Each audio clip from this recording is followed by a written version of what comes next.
Hey everyone, Weirdthony Peep Tano here, the internet's busiest music nerd, with a wet shirt here, but I'm not holding a sexy hot wet t-shirt contest with only me as the contestant. I am instead talking about corruption in the music industry, specifically with regards to streaming, which if you follow this channel on a regular basis, you know streaming has a lot of issues already in terms of artist pay, of course, but especially in terms of transparency, because not only to the outside world are Spotify's internal numbers not like widely verified, so your average person could see whether or not they are wholly legitimate, but there's also lots of questions and confusion when it comes to topics such as botting and fake streams, a phenomenon that the industry acknowledges is a thing, that fans understand is a thing, and of course there's a lot of rhetoric and discussion across different platforms about what we're doing about it and how we are preventing it. And of course that labels and Spotify itself are doing everything that they can to fight against it. But despite these claims and a clear indication that this practice continues to go on, it's very rare that Spotify or any other platform comes out to announce what artists are and are not botting, and if they are caught, like what kind of punishments they are being dealt as a result. That is until very recently, when we actually did get another announcement of an artist who is being accused of having, I guess, quite a few botted streams. That would be one Mr. Malcolm Todd, singer and songwriter, who actually has a brand new album out this year. I will say, as a sidebar, I gave a listen to the album myself. I wasn't crazy about it. It didn't really move me in any way whatsoever, but if you are really huge on sort of those lo-fi bedroom spun fusions of pop and R&B and so on and so forth that the likes of Frank Ocean or, you know, Steve Lacy have popularized, Malcolm most definitely has something for you. So again, personally, not that huge on Malcolm as an artist, but he has been on a really interesting commercial run as of late, with this new album doing pretty well for him, other older tracks he's released over the years streaming quite successfully. Of course, there was even conversation about an older track of his, Earrings, actually doing some pretty big streams and climbing up the Spotify charts. And given that personally I'm not really in on the Malcolm Todd hype,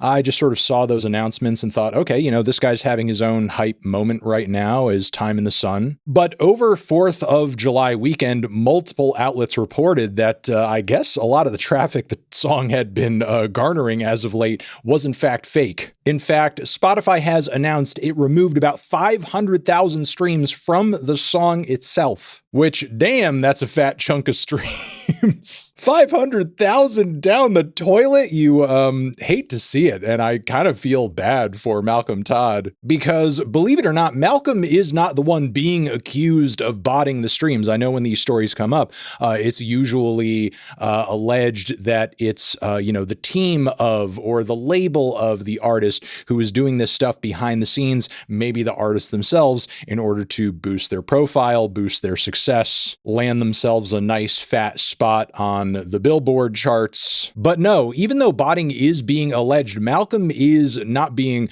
pointed out as the culprit. Per internal investigations that Spotify has not been fully upfront with yet, they are alleging that these botted streams are actually tied to prediction markets like Kalshi, which, for anybody who's not in the know, is a site where essentially you can gamble your own money to bet on the outcomes of various real-world events. Here's the Kalshi CEO kind of explaining the goal here, which is that eventually we can gamble on everything.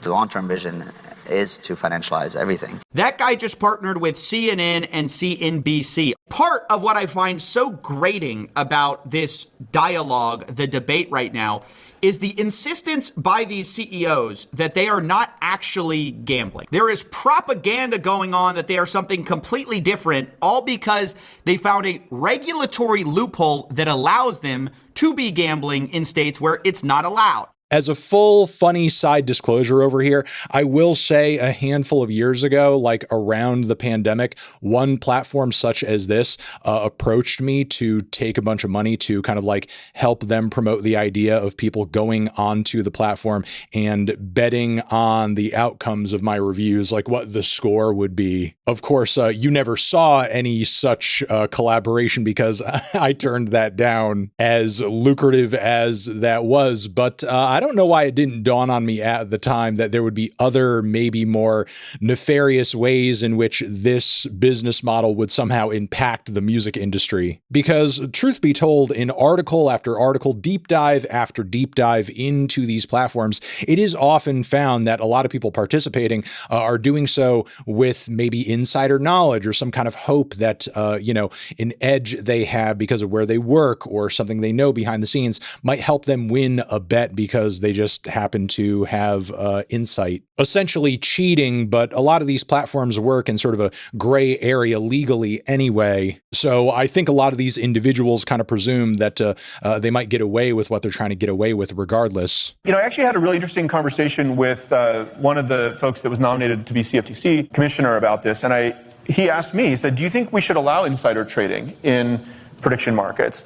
And I said, it's actually it's not a clear-cut question, right? But yeah, apparently now we not only need to watch out for artists and labels botting their own stuff in order to jockey for certain positions in the Billboard, but now we're currently looking at incentives for random people to bot the success of individual songs or particular records so they could then turn around and gamble on where a particular album or artist is going to place as far as like, top Spotify songs or in the Billboard charts. There are a few important delineations that I need to make here for the sake of this story. One, Spotify has confirmed these streams are in fact fake, but they themselves have not verified whether or not the streams have come by way of somebody who's hoping to benefit off of a Kalshi bet. This allegation comes more by way of Caleb Davies, someone who I guess not only does a lot of in-depth commentary off of his knowledge on prediction markets, but is a top Kalshi trader as well. Off of his educated guess, he himself